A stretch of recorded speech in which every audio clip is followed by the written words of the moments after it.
New York City Mad Bomber George Minetsky was arrested in Waterbury, Connecticut and charged for planning more than 30 bombs.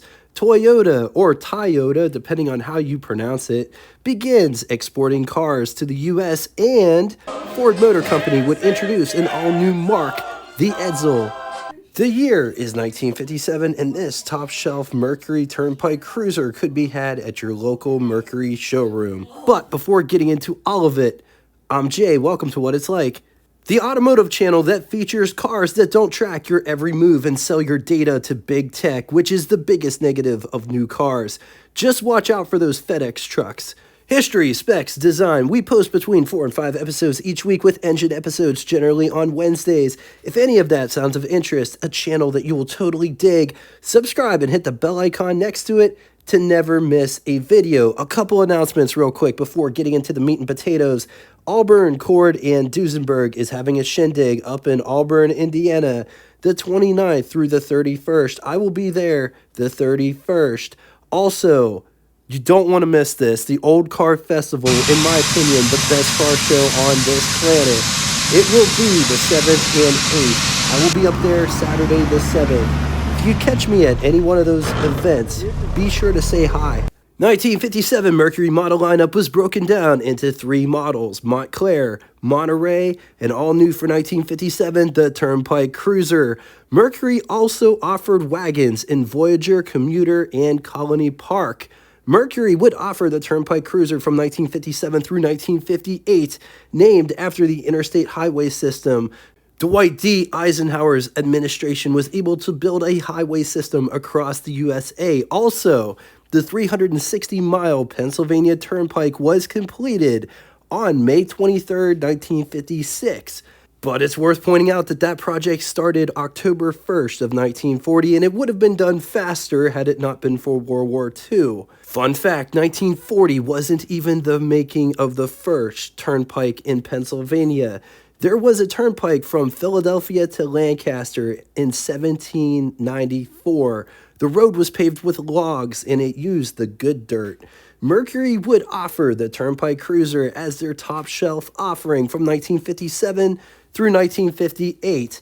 It was one of the first American cars to get quad headlights. The Turnpike Cruiser derives its name from the 56 Mercury XM Turnpike Cruiser concept car.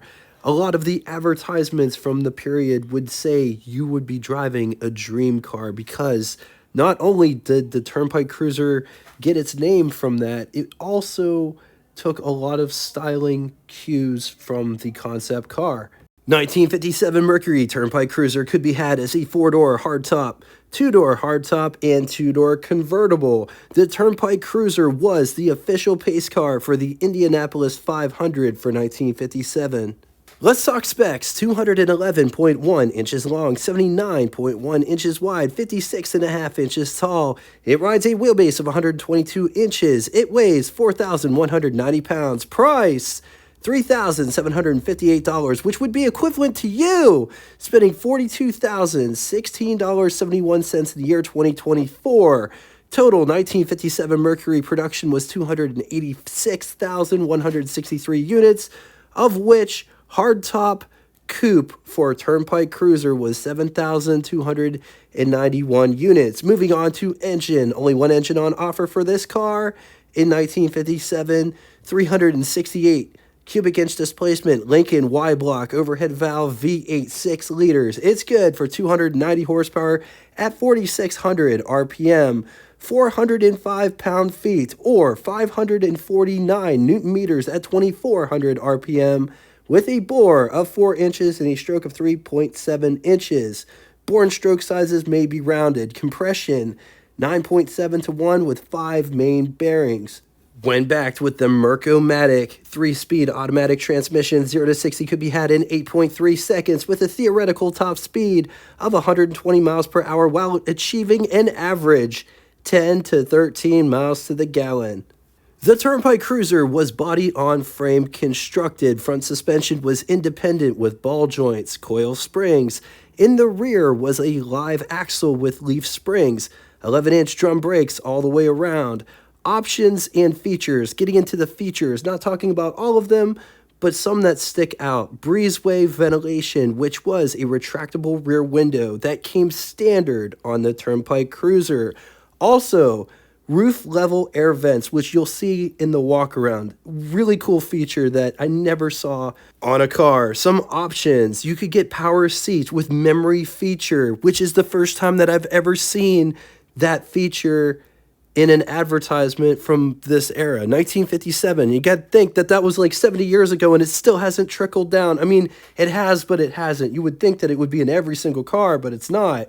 Power window lifts, climate master air conditioning, heater, different selection of radios, and seat belts.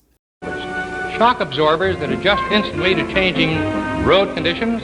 They have full cushion action to control rebound on any road. Now, these new Mercury shock absorbers have not just 4 valves like other cars, but 6 valves, 2 extra valves to more efficiently soak up all the bumps so you don't have to, even when the going gets rough. And now, if you please, let's take a look at this very cute gal. Watch how easily she applies her lipstick. Her arm is steady, her hand is even. She rides the way you'll ride, in velvet comfort. Now next, another exclusive. Mercury engineers took the Big M's famous ball joint front suspension and swept back the control arm. So now, instead of the wheels being bounced into bumps, Mercury's wheels are pulled over, gently, like that. And then the engineers lowered Mercury's center of gravity so this longer, lower Big M hugs the corner closer than ever. Actually, it's the same principle a skier uses when he crouches for a turn. And Mercury is built lower for greater stability and handling ease. Right, let's talk styling. Just look at these headlights, how this bezel comes out. Also notice where the turn signal indicators are at the top here. Just look at all of the stainless and or chrome. This is bumper design.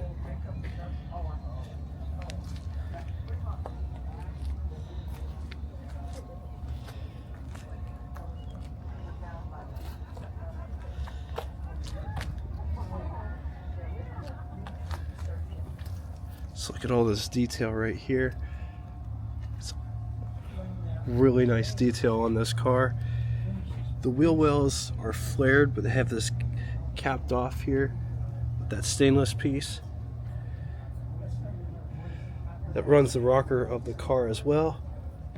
Just look at those beautiful two-tone colors.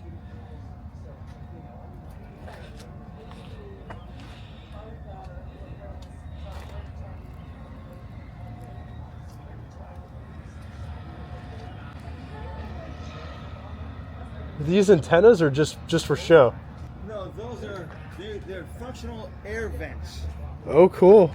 What you could do then, you would close the side windows, crack the back window, open this up, and then you had airflow. Oh, wow. That way the women didn't get the hair all messed up. I never saw that before. That's really cool. Just look at the profile of this windshield. Let's wrap around. So notice this is a spotlight and rear view mirror, side mirror combo. It's got all these textures inside.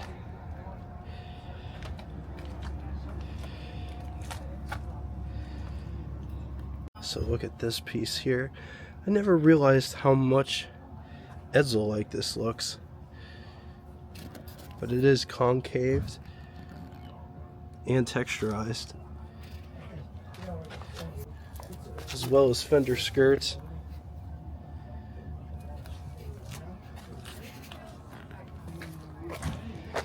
This car does have drip rails that runs from here to here, the length of the cabin. This car does have the breezeway option.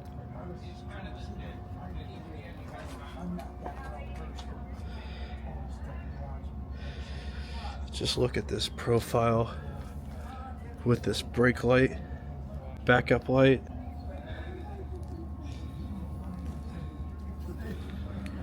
Continental kit.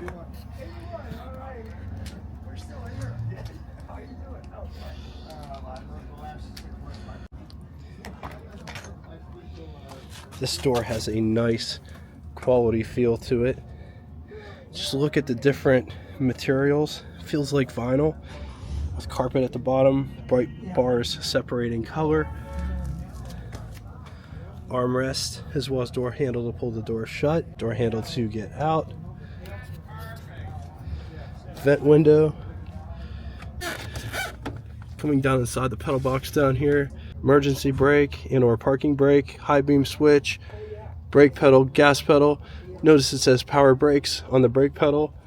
Hood release. Just take a look at this interior.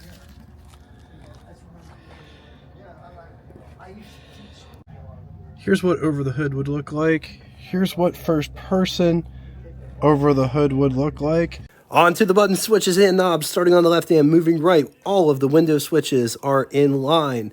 Left front, left rear, right rear, back, left air vent, push buttons for the automatic transmission, reverse, neutral / start, low, drive, parking brake release, tachometer, thermostat max, off is to the left, max is to the right, headlights, fan blower, windshield wipers with wash feature in the center, left turn signal indicator, 120 mile per hour speedometer.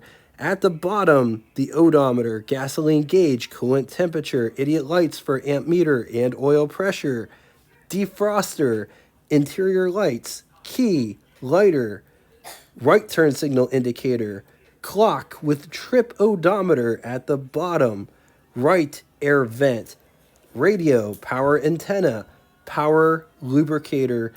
Push this button and it lubricates all of your chassis components so you don't have to get under the car with a grease gun. Awesome feature.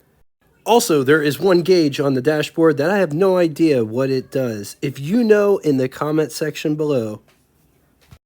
Up above, there are sun visors. They're on the slender side. Rear view mirror and center. Another sun visor over here for the passenger. And just look at these air vents up here, which bring air in from the outside. You can turn them on and off. How cool is that? That's a feature I never saw in a car before.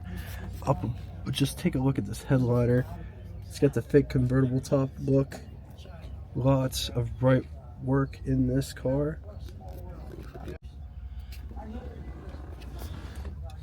Ashtray, it's right there. Getting in the rear, just fold the seat forward like that, and that's how much space you have to get back there. We're just going to talk about the creature comforts back here. We're not going to get back here. There's an ashtray as well as armrest. The windows do go up and down, but they're electric. It does have a slight transmission tunnel. So just check this out. We got power brakes, single master cylinder. This is for the chassis lubricator system. Windshield washer, bottle. Notice the coil is mounted to the firewall. Distributors at the rear. Yeah, it's got the heating stuff there. Notice it's a 2-belt system. Power steering in the front. On the positive side, this car has a lot of cool gadgets. The top air vents are a really cool feature, coupled with the breezeway retractable back window. Tons of detail in the design. Lots of other gadgets such as chassis lubricator, memory seats. Can you guys think of a car that was built before this that had memory seats? This car is said to have good performance and comfort combo against it. They can be thirsty, rust prone. It is a huge car. All right, now it's time for Would You Rather. 2 scenarios today, and these are not fair, but which one would you rather have? 1957 Hudson Hornet or 1957 Mercury Turnpike Cruiser or 1957 DeSoto Adventurer? I'm going to leave this here for a minute If you need more time, feel free, pause the video. On to the second scenario, 1957 Chrysler 300 or 1957 Mercury Turnpike Cruiser or 1957 Studebaker Golden Hawk. Once again, going to leave this here for a minute. If you need more time, feel free, pause the video. Now it's time for Name That Tune. First person to get both the name of the band and the song title correctly in the comment section will have their comment pinned to the top of the comment section. Thank you all so much for coming out and watching this. If you'd like to get in touch with me, shoot me a comment in the comment section below. If you'd like to send me something more personable, you can send me an email at what_its_like@yahoo.com. Until next time, toodaloo!